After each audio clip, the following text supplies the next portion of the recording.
On his first day at work, the caregiver, a confident black man named Driss, immediately showed his bold personality. He set his sights on the wealthy employer's secretary and, without hesitation, invited her to join him in the bathtub. With a grin, he said, "Can you help me with this? There's still space." He even joked, "I could make you comfortable and smooth things over." To his surprise, the secretary played along, agreeing to his invitation. Feeling smug, Driss assumed something exciting was about to happen, but she suddenly walked out. Bewildered, he called after her, "Aren't you taking a bath? It's just a bath. Where are you going?" During dinner, Driss couldn't keep his eyes off the secretary. His wandering attention nearly caused him to spill food on his employer, Philippe. Sensing something was off, Philippe asked, "What's wrong, Driss?" Later, Philippe requested a massage for his ears, but Driss, ignoring the instructions, took him for a completely different and unconventional massage experience instead. Driss's behaviour was far from professional. He even ordered the housekeeper to prepare breakfast for him, complete with strong coffee. This left Philippe's lawyer baffled, questioning why someone so unqualified was hired. Yet Philippe saw something different in Driss. He appreciated his straightforward, rough-around-the-edges personality and even paid him generously. Driss and Philippe couldn't have been more different. Driss came from poverty, fresh out of jail for robbery, and lived in a cramped house with over 10 family members. His mother carried the weight of supporting the family, while Driss, the eldest son, avoided responsibility. When his mother grew frustrated with him, he tried to calm her with a stolen chocolate egg. Her anger boiled over, and she kicked him out, leaving Driss homeless. Wandering the streets of a glowing city, Driss had no direction. He spent his days with others like him, sharing scraps of food and distant dreams. He wasn't interested in finding a job, only in collecting unemployment benefits as quickly as possible. One day, Driss joined a group of well-dressed candidates applying for a caregiver position at a millionaire's mansion. The man, Philippe, had been left paralyzed from the neck down after a paragliding accident. Alone after his wife's passing, Philippe needed someone to assist him daily. The job offered a high salary, drawing a crowd of eager applicants, but their rehearsed speeches and polished resumes bored Philippe. That's when Driss made his entrance. Ignoring the secretary's attempts to stop him, he stormed into Philippe's office. Slapping 2 papers onto the desk, he declared he wasn't there for the job. "I just need a rejection letter," he said bluntly. With 3 of them, he could claim his unemployment benefits. Philippe found Driss's honesty and boldness refreshing. Instead of rejecting him outright, Philippe decided to give him a chance. Driss was told to return the next day to collect his signed rejection letter. When he arrived, intending to take the letter and leave, the housekeeper surprised him with a tour of the mansion. Classical music played softly in the background, creating a calm atmosphere. Driss noticed the extravagant bathtub, which looked like a piece of art, and thought about the tiny tub at home where he could barely stretch his legs. As Driss prepared to leave with the rejection letter, the employer, Philippe, asked him 2 personal questions. Philippe, impressed by Driss's humour, offered him a 1-month trial and even bet that Driss wouldn't last a week as his caregiver. Determined to prove him wrong, Driss accepted the challenge. After trying the luxurious bathtub and the large bed, Driss began to think about how he could succeed in this new role. Though caregiving was completely new to him, Driss decided not to give up. He started to imagine a better future, but his inexperience showed in everything he did. On his first day, he fell asleep during training, missing important lessons. While helping Philippe into his wheelchair, Driss nearly caused an accident because of a mistake. Things got worse when he accidentally used foot cream on Philippe's hair and shampoo on his feet, creating foam in the wrong place. Driss struggled with tasks like putting on Philippe's compression stockings, which he found uncomfortable, but eventually managed to do. The hardest task for Driss was assisting Philippe with his bodily functions due to Philippe's paralysis. He refused, saying he couldn't do it, even for someone he cared about. To test if Philippe really had no sensation, Driss poured hot water on his legs and was shocked when Philippe didn't react. Later, Driss went to the rooftop to recharge after a tough day. While trying to enjoy some quiet time, he accidentally saw Philippe's daughter sneaking her boyfriend into the house, leaving Driss feeling awkward and embarrassed.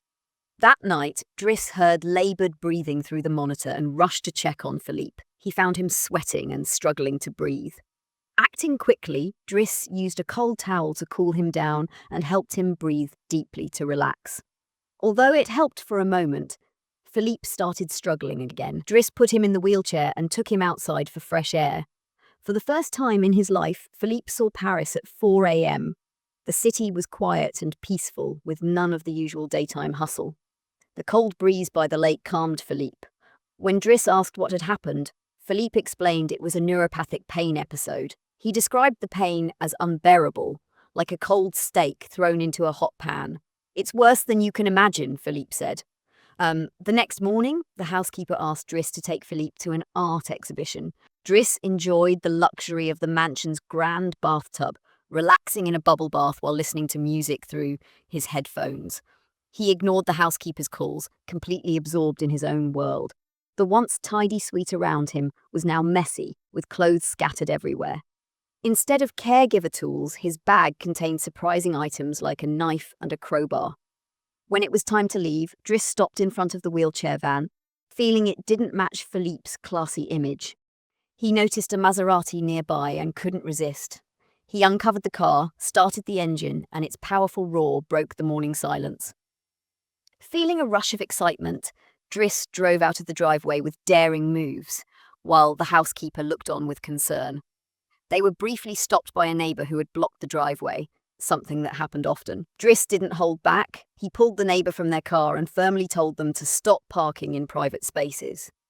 At the art exhibit, Philippe was drawn to a bold modern painting and decided to buy it for a large amount of money. Driss, confused by the high price for what he thought was just a messy painting, joked about how strange the wealthy world seemed to him. To cheer up Philippe, he fed him a chocolate he had been craving, making Philippe laugh. Inspired by the exhibit, Driss decided to try painting himself. He poured his feelings into his work and enjoyed the creative process, but his focus was disrupted when Philippe's daughter walked in uninvited. Frustrated, Driss urged Philippe to set boundaries with her. To his surprise, Philippe later sold Driss's painting to his lawyer for €11,000. Driss was shocked but touched, realizing how much Philippe valued him. This moment deepened their bond, and Driss started seeing Philippe as more than an employer, a true friend. Over time, Driss even took on tasks he once refused, like wearing white gloves to help Philippe. Their friendship grew through fun moments like playful snowball fights that had Philippe laughing, even though he could only sit and watch. Driss even modified Philippe's wheelchair with a faster engine, giving him an exhilarating sense of speed. His humour and charm also won over the mansion's staff, and he joked with the housekeeper about having a secret admirer in the gardener. One day, the housekeeper revealed that Philippe had been exchanging letters with a woman for 6 months, but had never spoken to her. Driss guessed she had left her phone number in one of the letters and found it. Without hesitation, he called her. Philippe was surprised, but managed to have his first phone conversation with her, taking their connection beyond written words. To celebrate, Philippe invited Driss to the theatre. While the rest of the audience remained serious, Driss couldn't stop laughing at the strange performance, adding a burst of energy to the evening. Philippe later gave Driss a new suit, boosting his confidence and enhancing his charm. On Philippe's birthday, Driss turned the dull party into a lively celebration with music and dancing, making it unforgettable. During the festivities, Driss noticed Philippe's daughter crying alone.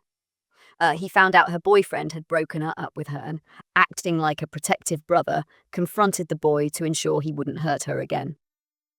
Driss's birthday gift to Philippe was a photo of his pen pal, revealing she was planning to visit soon. Philippe was both excited and nervous about meeting her. On the day of their meeting, Driss helped Philippe prepare, determined to make sure he was ready for this special moment. Philippe grew more anxious as the meeting with his pen pal got closer. He asked the housekeeper to come along to help calm his nerves. At the cafe, he looked uneasy and drank glass after glass of whiskey, trying to hide his nervousness. Every passing minute felt like forever, testing his patience. While waiting, Driss parked nearby and noticed his mother cleaning windows in a building across the street. He realized she was still working hard, even after a long day, to support the family. The bright sunlight outside highlighted her tired figure, and Driss felt a deep sense of responsibility as the eldest son to ease her struggles. As the time for the meeting approached, Philippe suddenly decided to leave. He couldn't bring himself to meet his pen pal, held back by painful memories. Philippe once had a loving wife, and though they couldn't have children, they adopted a daughter together. Their happiness was shattered when a skydiving accident took his wife's life. The tragedy left Philippe both physically and emotionally broken, and the loss made him afraid to take emotional risks again. To confront his fears, Philippe chose to revisit the mountains where the accident happened. Driss went with him and they boarded a small plane. Philippe wanted to relive the feeling of flying, hoping it would help him move forward. Though terrified, Driss agreed to skydive with Philippe. After some hesitation, he put on the gear and they jumped out of the plane together. The sky filled with bright parachutes as they floated over breathtaking landscapes. Philippe felt a sense of freedom, enjoying the peaceful moment. Driss, meanwhile, screamed in terror, but eventually felt a rush of excitement and liberation as they soared above the world. For a brief time, they forgot their burdens and embraced the beauty around them. After they landed, Philippe gave Driss the €11,000 from the painting sale. Driss was thrilled, but his joy didn't last. When he returned home, he found his younger brother on the couch, bruised and in trouble. Driss took him in and called his sister, asking her to keep it a secret from their mother. Philippe overheard the conversation and realized the weight of Driss's family responsibilities. Knowing how much his family needed him, Philippe decided it was time to let Driss go.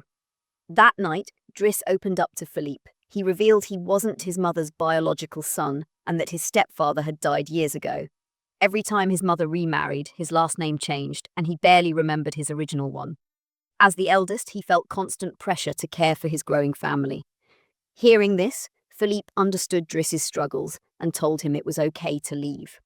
The next morning, Driss quietly packed his things. The secretary and the housekeeper, who had grown fond of him, said goodbye and returned his resume, symbolizing his journey. Outside, a line of new caregiver candidates waited to take his place. The staff wished Driss well, feeling a mix of gratitude and sadness. Philippe didn't join the farewell. Watching from a window, he couldn't bring himself to say goodbye directly. Driss's departure marked the end of an important chapter in both their lives and the loss of a meaningful connection. When Driss left the house, he noticed a neighbour's car parked in the wrong spot. Instead of angrily demanding it be moved, he politely told the driver it was private parking. This showed how much he had grown and become more patient during his time with Philippe. Driss no longer wanted to rely on unemployment benefits. While going through some paperwork, he found a photo of Philippe in his wheelchair. To Driss, the photo represented more than Philippe's struggles with his disability. It carried a deeper meaning. He carefully put it away, deciding to focus on helping his brother with his problems first. Returning to his old life, Driss felt out of place with his friends from the streets. Their reckless behaviour no longer appealed to him. Instead, he focused on his family. At a busy train station, he met his mother after a long day of work. Her tired face showed the toll of her hard labour. Without saying a word, Driss took the heavy bags from her hands, showing his care through his actions. Meanwhile, Philippe struggled without Driss. The new caregivers were cold and distant, strictly following rules without showing warmth. They wore white uniforms and treated Philippe more like a task than a person. Even when he experienced phantom pain, they hesitated to help, responding mechanically. The housekeeper noticed how unhappy Philippe had become and realized that only Driss could bring back his joy. She reached out to him, convincing him to return. When Driss arrived, he found Philippe pale, unshaven, and depressed. To lighten the mood, he joked about Philippe's appearance, comparing him to famous figures. Determined to cheer him up, Driss planned a wild nighttime drive. They raced through the streets, the sound of the car breaking the silence. When the police stopped them, Driss made a bold bet with Philippe, saying he could talk his way out of trouble. Pretending there was a medical emergency, Driss told the officers that Philippe, his disabled passenger, needed urgent help. Philippe played along, acting like he was in pain. The police, alarmed, opened the trunk to check for a wheelchair and then offered to escort them to the hospital. Once the police left, Driss and Philippe burst out laughing at their successful trick. They drove far from the city, enjoying the peaceful countryside and fresh air. Their journey ended at a seaside house with stunning views. Standing on the balcony, they watched the waves crash against the shore. The sound of the ocean seemed to wash away Philippe's pain, giving him a sense of freedom and hope. In his playful way, Driss shaved Philippe's beard into funny styles, making him look like Charlie Chaplin and then a priest. After their laughter, Driss took Philippe to a seaside restaurant and gave him a surprise gift. He placed a Fabergé egg on the table and took away Philippe's wheelchair remote, leaving him unable to leave. Soon a familiar face walked in. It was Elisa, Philippe's pen pal. Driss had arranged the meeting to make up for their earlier missed connection.